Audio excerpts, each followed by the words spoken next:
Part of what fuels those dreams are the Brits who've managed to conquer Bollywood and make a fortune doing it. In Chennai, 800 miles southeast of Mumbai, Liverpudlian Amy Jackson is on her way to set. Women thrusting their hips on a set with golden clockwork piers. She's been a big star here for more than 7 years. Her dad, Alan, is visiting from the UK. It's a bit cooler, doesn't it? Does it? He's sweating. Do you want the aircon on? Yeah, come on, where is it? Amy is a household name in Chennai, another hub for Indian filmmaking.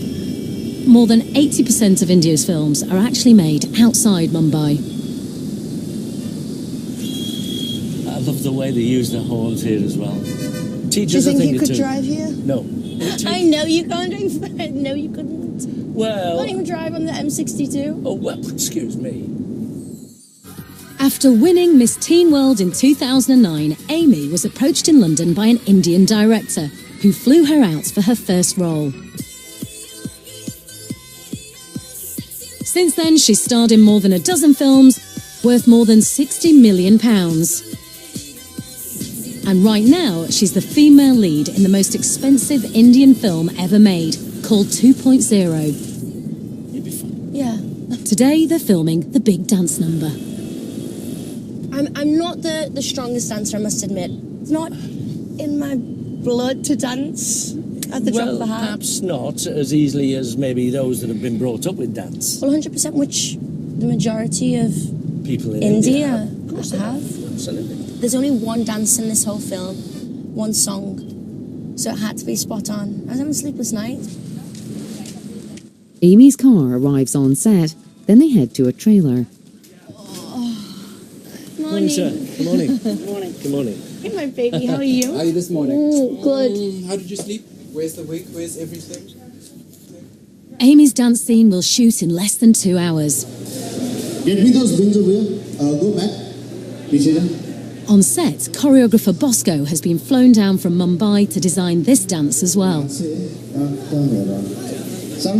I think it's chaos. We're waiting for lights to be fixed, dancer costumes. So when things are messy, and then suddenly things come together. That's the fun of it, I guess.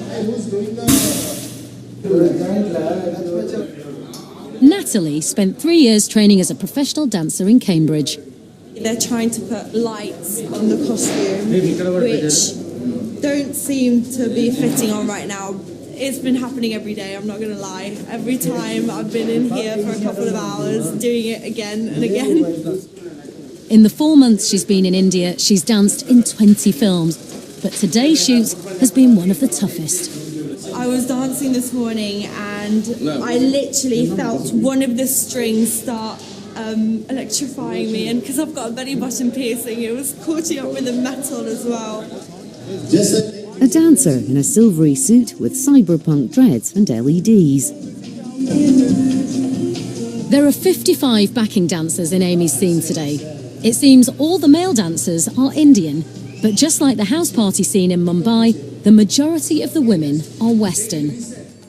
It may be because they help a film like this appeal to an international audience, but it's also impossible to ignore the fact that India is still obsessed with fair skin.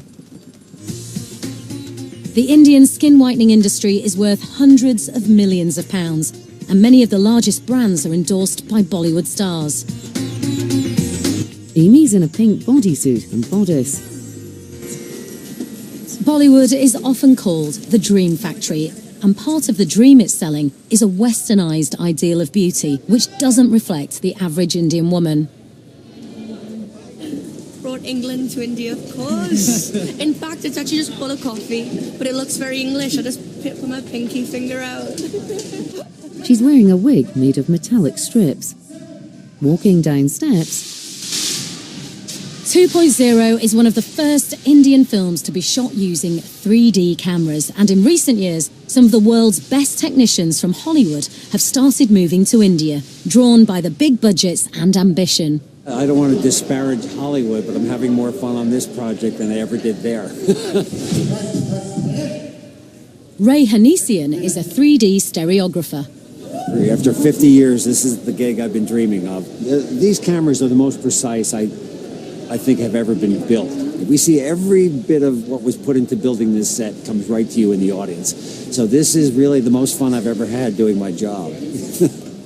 Amy's in a glass lift, while dancers that look like cyborgs perform below.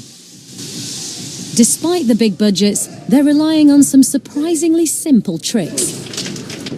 We're the guys responsible for making the lift doors work.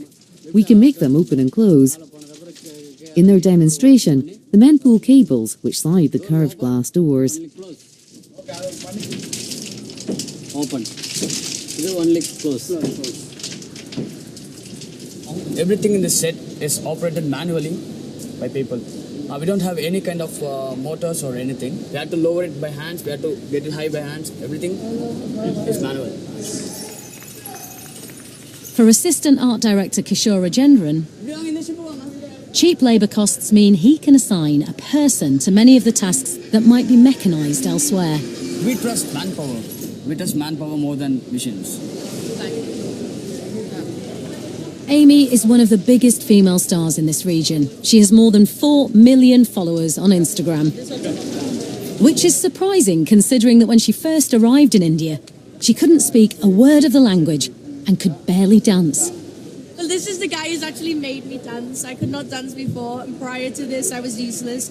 So I wasn't. Don't get that video up. I've got. When she started off, she couldn't hear the beats. I didn't listen to the music. She didn't listen to the music, so she couldn't really understand. So she would just miss a beat, and she would get an awkward posture. And I proposed to her, learn to enjoy your dancing. Forget the awkwardness of what it is.